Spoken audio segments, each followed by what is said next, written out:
Hello, Fur Falcons. I am back with Bob by Wendy Mass and Rebecca Stead. We are going to be reading chapter 3 today. Remember, I told you that the chapters change a point of view from chapter to chapter, and we have two characters whose point of view we are hearing from.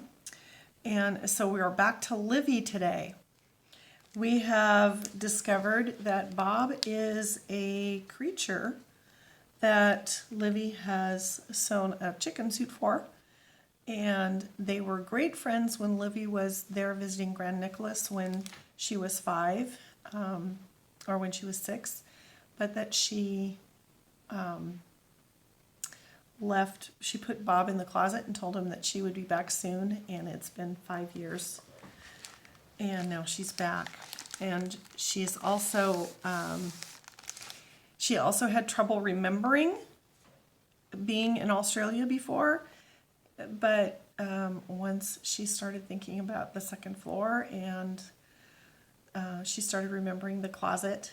And then when she got to the closet, she remembered, oh, I know how to turn on the light.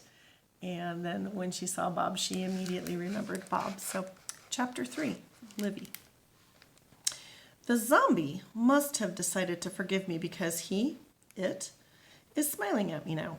But it is a smile like when you have decided to smile, not the kind of smile that just happens on its own. This is what a smiling zombie looks like. Number 1, short. Number 2, green skin. Not grass green, more like inside an avocado green. Number 3, no hair unless you count one long eyebrow and the patchy fuzz growing on the top of his head. Number 4, pretty skinny. I can see one knobby knee sticking out of the chicken suit where a seam has come undone. Number 5, big melted chocolate brown eyes. Number 6, no eyelids. Number 7, smooth skin, at least the parts I can see. Number 8, a nose. Number 9, white teeth. Number 10, lips turned up at the ends. Like I said, it was potentially a fake smile. Is that a chicken suit? I ask. It doesn't actually make him look anything like a chicken. In fact, don't ask me how I even knew it was a chicken suit. He sniffs. Of course, it's the chicken suit, the one you made for me. He reaches behind his neck and yanks the hood up. It's just some orangey cloth with glued on feathers and an oversized red felt chicken comb stuck on top of the hood. It looks like a little kid cut it out with bad scissors and glued it there. I point at him. I made that? He tilts his head and the red felt chicken comb flops to one side. Of course you made it. I didn't even know what a chicken was before I met you. I learned about chicken combs in kindergarten when our class visited a farm. There was a huge rooster there named Queen. How come I remember the name of a rooster I met in kindergarten, but I don't remember this? Why are you wearing a chicken suit in here? In the closet, I meant, where he seems to live.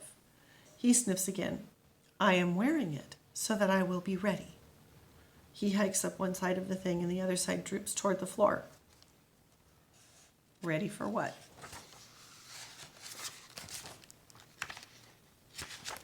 He gives me a long stare, and I figure this is another thing I'm supposed to remember. And why is it like half on and half off?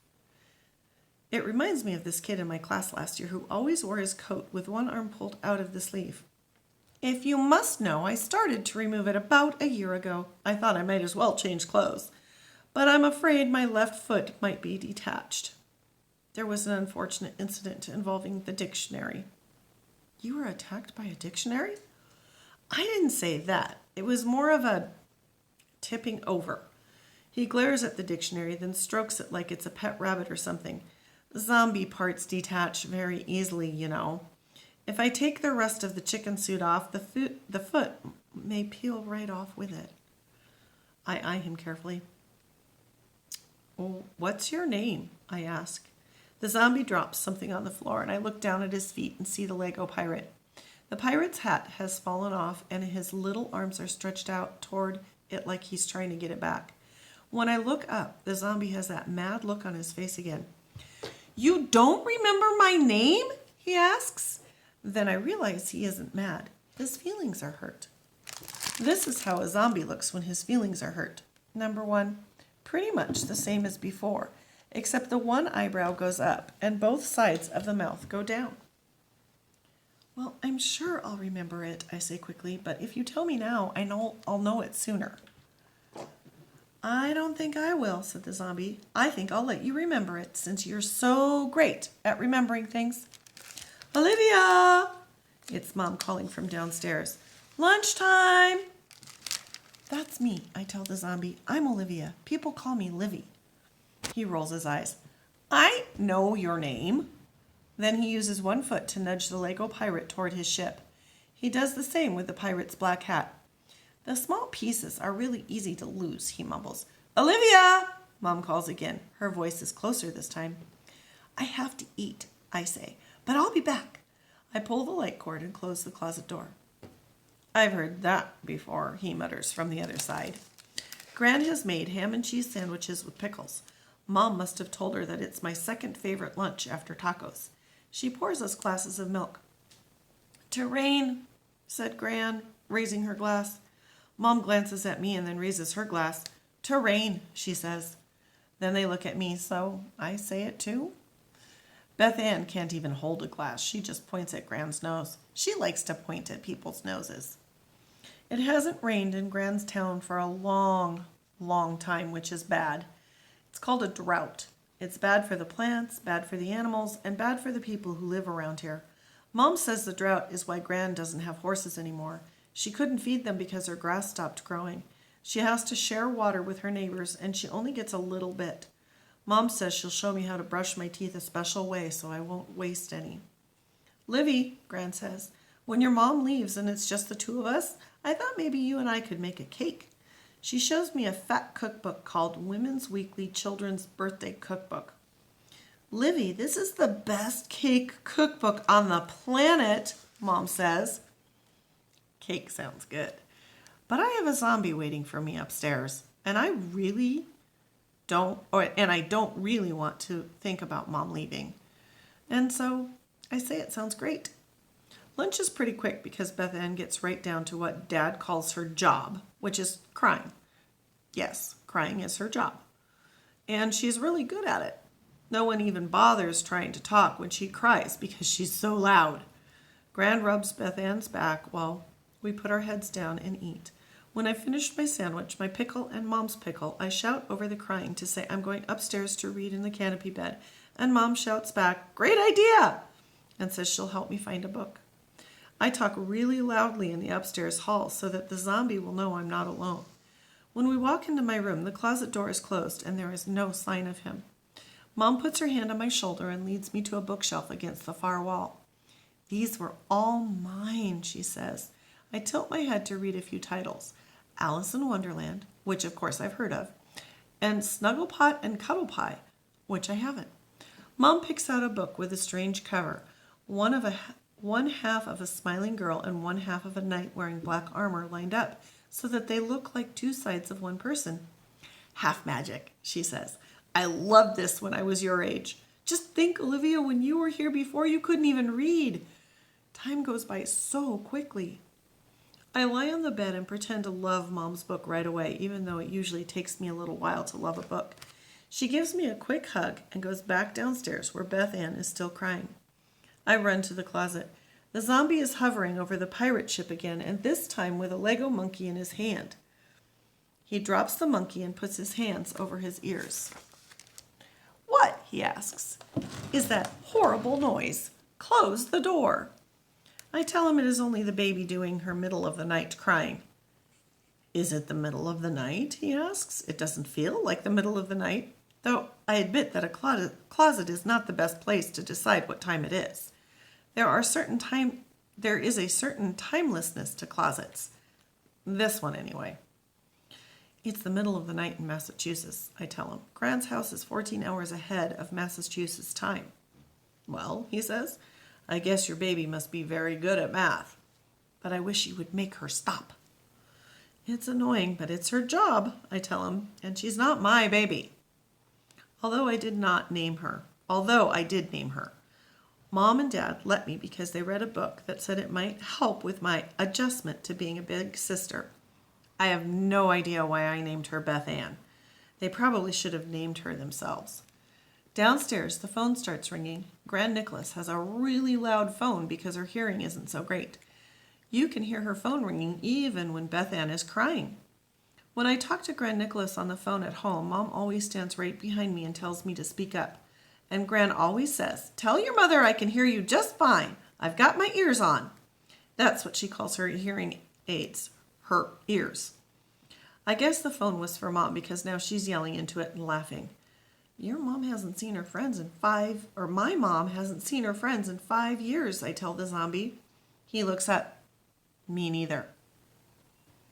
Do you have friends? I ask him. Friends like you? That, he said, is what we were trying to find out. Remember? I'm tired of saying everything I don't remember. Instead, I point to his foot, the one inside the chicken suit. Can you wiggle it? I think so. I see the bottom of the chicken suit move, and one feather flutters off, and he sneezes. Take the suit off, I say. I bet your foot's totally fine. No, he says quickly. I'm not in the mood. You're scared. I'm not scared. I just don't feel like it. What kind of zombie gets scared about taking off a chicken suit? I thought zombies were strong and powerful. Are they? He looks up at me. You really never met another zombie? He shakes his hand. But what about your parents? He is quiet now, concentrating on attaching the little plastic monkey to the pirate ship's mainsail. 2 hands, he tells the monkey. We don't want you to fall off and get lost like poor Mr. Parrot. This zombie has definitely spent too much time alone. You don't have parents, I ask. He rolls his eyes. We've been over this, he says. No parents that I know of. No idea who I am. No idea why I was mixed up with your grand's chickens. No idea where I came from or how to get back. Then how do you know you're a zombie in the first place? The same way I know a lot of things. You told me. Me? You mean before? When I was 5? I didn't know anything. I blink a few times and take a long look at him. Why did I even think he was a zombie when I opened the closet door this morning? He's green and his clothes are kind of ratty, but does that make him a zombie? I'm pretty sure 5-year-old me confused both of us. Listen, I say, what if you're not a zombie? I am a zombie. I know I am. That's why I don't need to eat or sleep much. And that's why I'm so careful about my parts falling off. But have any parts fallen off? Ever? He glances at the foot inside the chicken suit. I'm not sure. Hold out your hand. He holds out one hand. Look, I say, 5 fingers. He wiggles them. But how do you know how many I started with? Maybe I had 6? Maybe I had 8? I shake my head. Take that foot out of the chicken suit. I'll bet you $100 it's still attached.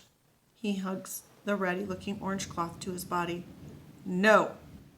This kind of reminds me of the time Susanna Hopewell kicked me in the face with her soccer cleats.